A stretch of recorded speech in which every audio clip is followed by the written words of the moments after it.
Hi everyone, कैसे हैं आप सभी। दोस्तों, आज हम संविधान के बारे में बहुत ही व्यावहारिक स्तर पर बात करेंगे।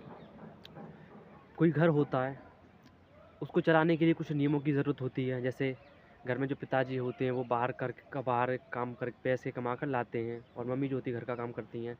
बच्चे जो होते हैं छोटे मोटे काम करते हैं या अपने भैया वगैरह को खिलाते हैं। तो वो क्या करते हैं, ये सभी अपने काम करते हैं। तो सभी के कुछ घरों में कुछ नियम बने हुए हैं, लेकिन ये नियम दोस्तों लिखे हुए नहीं हैं। ठीक है दोस्तों, ये सामाजिक नियम हैं। आप किसी भी घर में जाके देखेंगे, भारत में स्पेशली, तो ये नियम आपको देखने को मिल जाएंगे।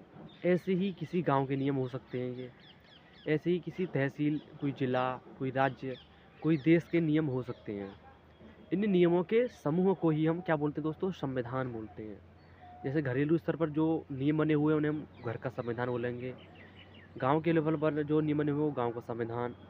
जिला स्तर पर जो नियम बने हुए हैं वो जिले का संविधान। ऐसे ही देश के स्तर पर जो नियम बने हुए हैं उसे बोलते हैं उस देश का संविधान। संविधान इसी में ये बात तय होती है कि कोई जो सरकार होगी वो क्या होगी, सरकार कैसे, उसका चुनाव होगा। इसी में जो लोगों को अधिकार मिलेंगे वो कैसे होंगे, क्या क्या अधिकार मिलेंगे, लोगों को क्या क्या करने की छूट मिलेगी, किस किस चीज़ पर लोगों को करने पर प्रतिबंध लगेगा। ठीक है दोस्तों, उसके बाद हम देखते हैं कि सबसे पहले जो संविधान था वो किसका बनाया गया था। दोस्तों, सबसे पहले जो हमारा किसी देश का संविधान था वो ब्रिटेन का बताया जाता है, जो कि अलिखित था। अलिखित का मतलब है जो लिखा हुआ नहीं था, परंपराओं के रूप में था। लेकिन जो सबसे पहला लिखित संविधान था, लिखा हुआ, वो अमेरिका के द्वारा बनाया गया था। अमेरिका का संविधान बहुत ही छोटा है, जो कि 7 अनुच्छेद में है। जबकि अगर आप भारत का देखेंगे तो भारत का जो संविधान है दुनिया का सबसे बड़ा संविधान है।